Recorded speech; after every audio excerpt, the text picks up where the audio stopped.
Okay, thank you very much for the introduction. My name is Peter Beck. I'm with IBM Research located in Haifa, and I'm going to talk about visual analytics of movement.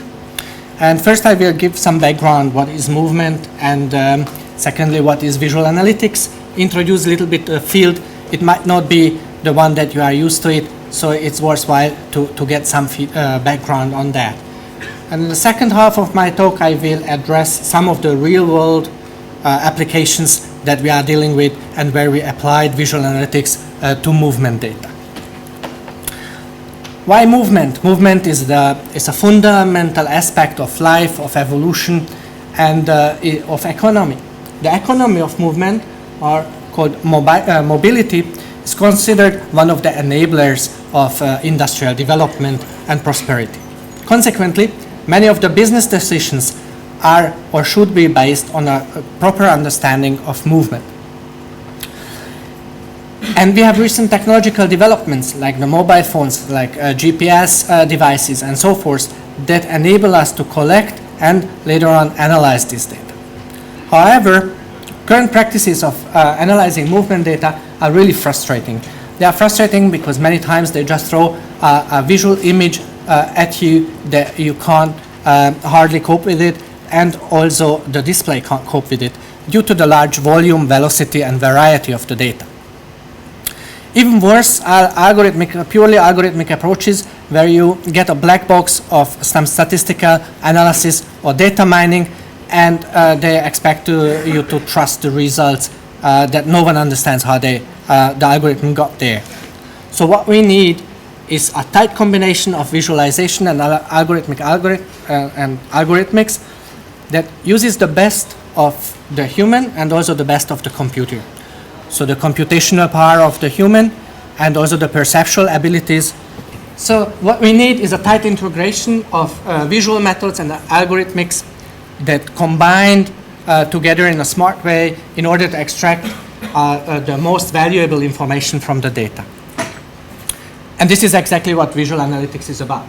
Visual analytics combines the automatic algorithms of information extraction with human perceptual abilities through the visualization, and it all starts with the data.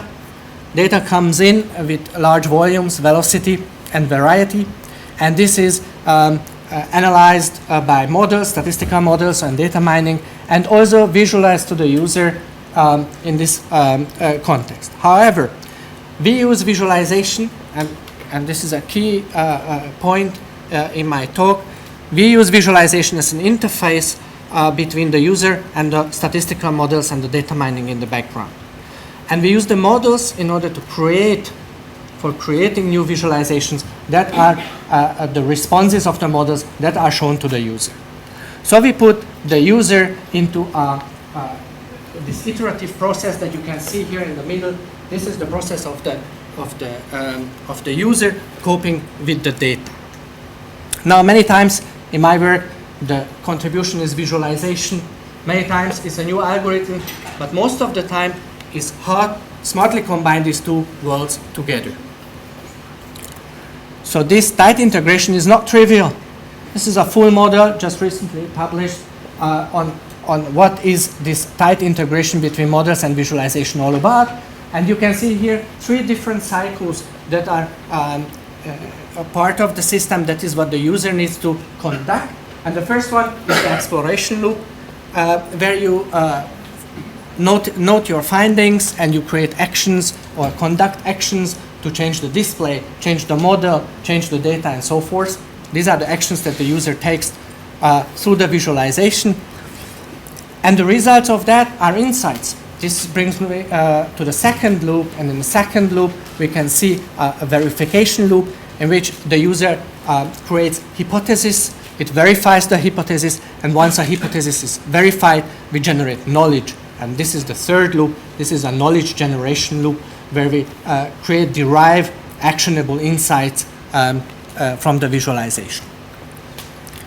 Now this is all good about the theory. Let's see how this is applied on real data and how this process looks on real world data. One of the data sets that I really like to work with is public transportation data. The reason for that is it's easy, it's available. There are dozens of cities today that provide free access to public transportation data, even Israel. And you can take this data, it's high resolution, good quality data that is collected, and you can access that in very large volumes. What you see here is a picture of a map of Helsinki, Finland, with some of the selected routes in the, well, okay, the map's supposed to be a better quality. Anyway, my apologies. So some of the selected routes on this from public transportation that we worked with. Why Helsinki? Because their data has the highest quality. This is very, very clean and easy to work with. The first pattern I would like to show you that we extract from movement data are stops. Stops, actually the interruptions of movement. This is not complete standstill, but it can be a very slow motion, very slow movement. And these stops, they tell you a lot about the behavior of objects when they move. So it's very interesting to look at this, and it's you need to simultaneously look at the location of the stop, the duration, the time of the stop, and also how it compares to others. So this is a challenge because you have a lot of dimensions that you need to encode in one single view. You get location, at least two dimensions. You have time, you have duration, that's the force, and you also need to know the significance of stops that are occurring. So you have here 5 dimensions that you would like to see at one side. How do we conduct this? And now this is the algorithmic part. This is what happens in the background.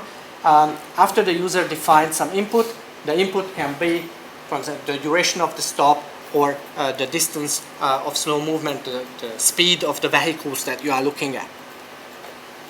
We take the trajectories, we define and filter out the stops that match the user's expectation, and then we cluster them when they are close by, so we can have a group of objects making a stop somewhere. So you can see there are some smart algorithms in the background for clustering and also for filtering, because they need to cope with very large amounts of data. Once this is done, we have a good stop a description for a certain area that needs to be visualized. For the visualization part, we took as inspiration the Florence Nightingale charts, where time is encoded on the segments of a circle. Here you can see 24 segments for 24 hours of the day. You can of course map any time resolution you want. We took here hours of the day. Every time a stop occurs, we take the right segment. If it occurs at 9 a.m., we take the right segment and fill this area, the amount, the duration of the stop. So if the duration is very short, we stop somewhere very close to the center, and if the duration is very long of the stop, then we fill it up full. Now the filling that we do occurs with very, very high transparency. So the first stop you can hardly see, because it's very transparent. But if you have hundreds of vehicles stopping at a certain location and they belong to the same cluster, you suddenly start to see very intensive colors. Like on this image, towards the center, more intensive colors appear, and towards the end, they are more transparent, they are less significant. So significance is encoded in the transparency. If I map it back to the original map that I showed you before, here you can see the stops over the map, the flowers over the map. You can see here, I will start from the bottom. You can see an area with single stops, one stop at a time. These are outliers, these are one-time events, and they should hardly be seen.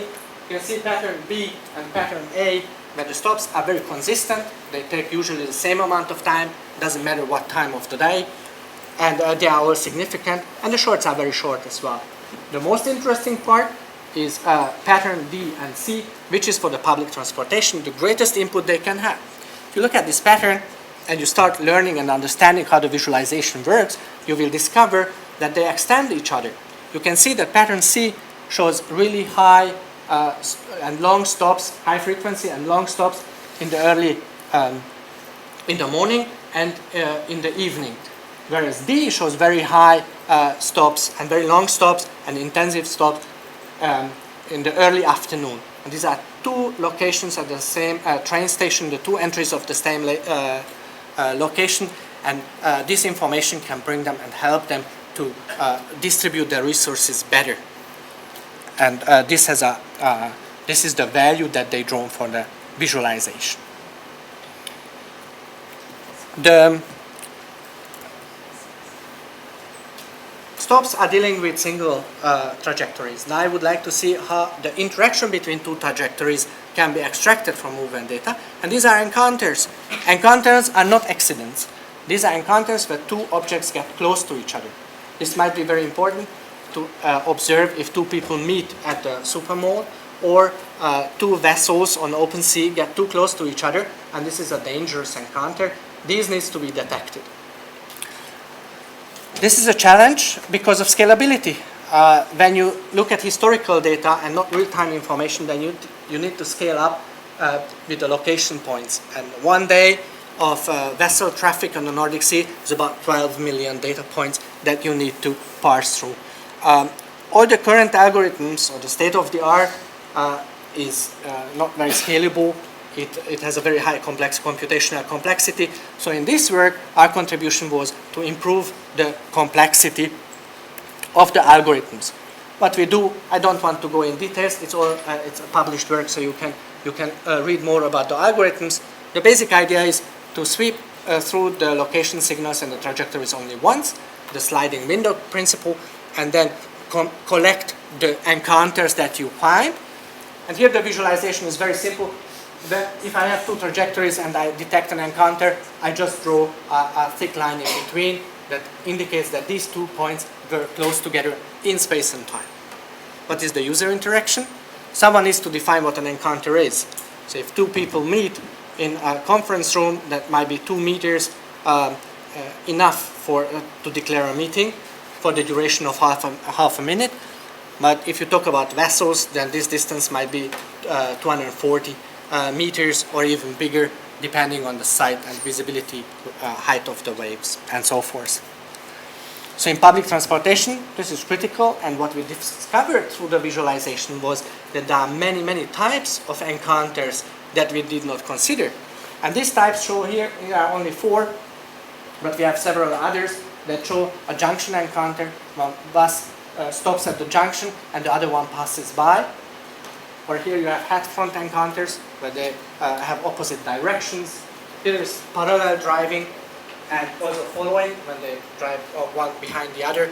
This is important because this is not planned. So this is a deviation from the planned schedule, and this is a good input for optimization for the public transportation. We also applied this for the open sea. You can see here the Nordic Sea between England and Holland. You can see the vessel routes, and you can see some of the basic encounter types that we detected. The last one was very interesting. It turns out it was a yacht that was followed by the police, and they were trying to catch them, and they finally did in this area.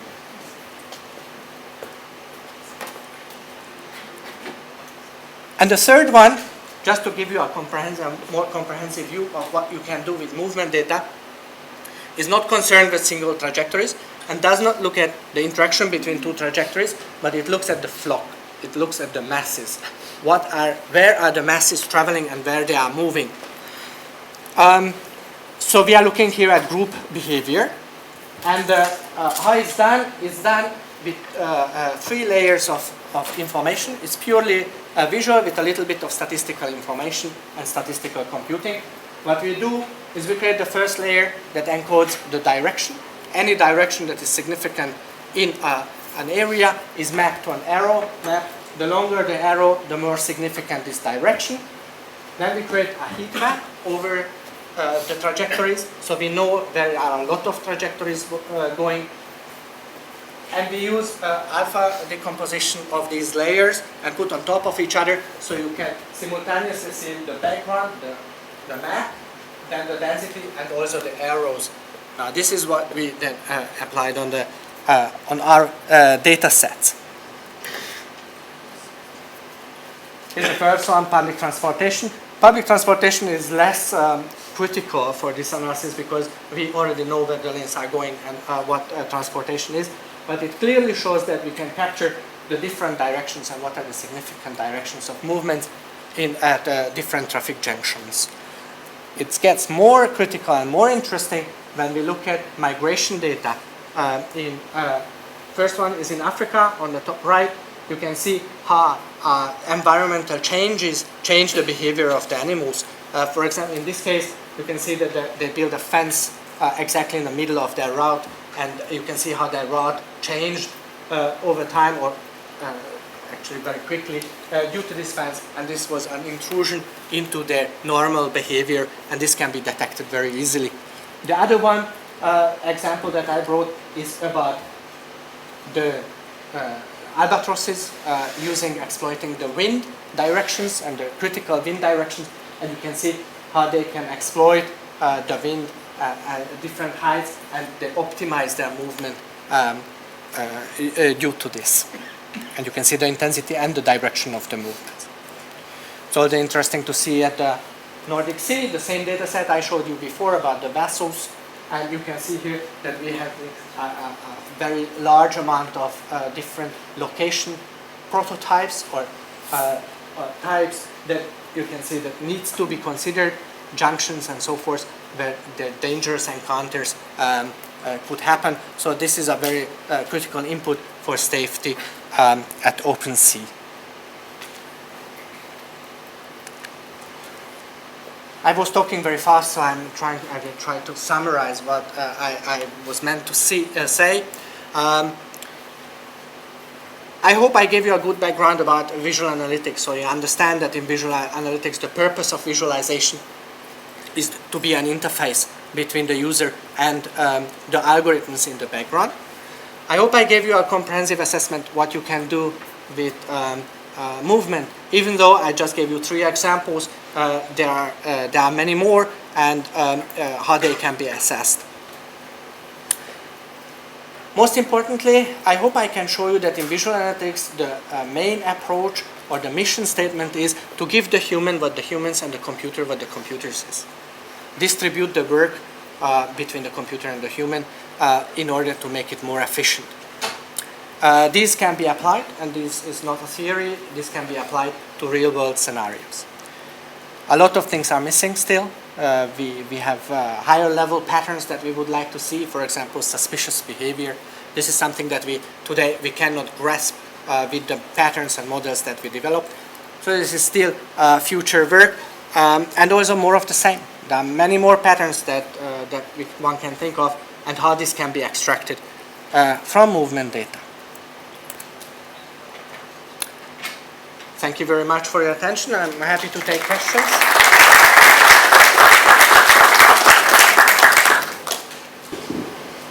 Say your name, please. Okay. Barbara Tversky. That was all very interesting. You mentioned that it's interactive, and I wondered what the interactive capability was for some of those visualizations. In almost all of the visualization I saw, the interaction was to define what is an encounter, define what is a stop. So I didn't make that point very clear. If you define an encounter, you define a spatial-temporal window that someone needs to set. And this might change between domains, and even within one domain, it might change from day to day. So all the algorithms and visualizations that you develop must cope with this user input in an efficient way. So spatial-temporal window for stops, the duration of the stop, what is a significant stop, and so forth. So all the parameters of the algorithms that are involved are inputs from the user. It's all extremely interesting and thought-provoking, but I wondered if it's being used for decision-making. I sort of was thinking of that kind of interactivity, like traffic, people who are organizing traffic in the city. I don't know if that's being used that way. Yes, very good question. No, it's not, because we are a step before that. We are at the step where we generate input for optimization and for this monitoring discipline. So before you do monitoring, you need to know what to monitor and how to monitor it. So our work mainly concerns the definition of patterns. So how to define patterns and how to adjust patterns for a certain session.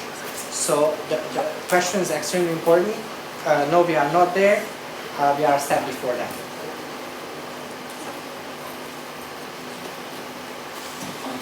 One more question.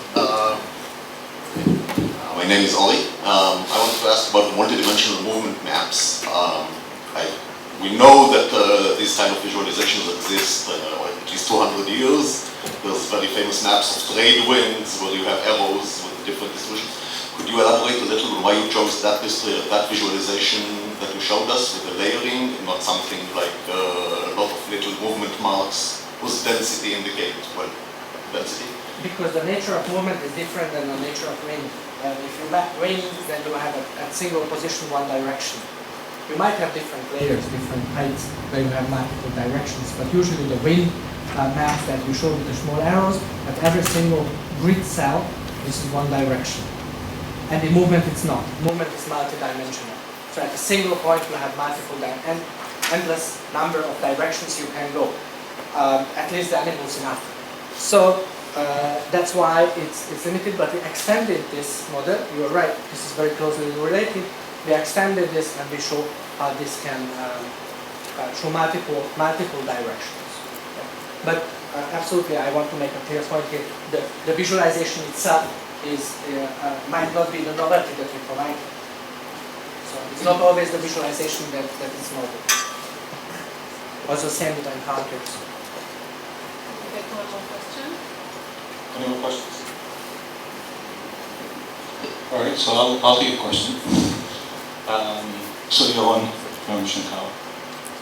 So related to Barbara's question, actually. So sometimes the user doesn't know the parameter values in advance. And so the question is whether I can set the parameters to certain values, run the algorithm, and how easy is it to modify and rerun? Is it like an hour a day or is it a few minutes? Thank you. I was hoping to get this question because that's the most critical part in visual analytics. You don't know the initial values. You need to start somewhere. There are two different approaches. One approach is, I less like it, is start somewhere and let the user fine-tune and retune the algorithm in order to make sense. So you just throw the user into deep water and let him swim. This is direction one, or approach one. Approach two that I more follow is trying to develop a heuristic that defines the pre-computes for you some kind of interestingness of the values. And we have multi-dimensional problem field here, so you need a multi-dimensional optimization of these values. And what we do is heuristic computation. So we say to the users, these are the three values you should look at. Finally, you decide, but these are the three values that we think are interesting.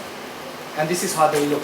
So the visual feedback is provided to help the user decide what are the most optimal settings for the algorithms. But I think that's the heartbeat of visual analytics. This is what needs to be done. Okay, thank you very much. Thank you.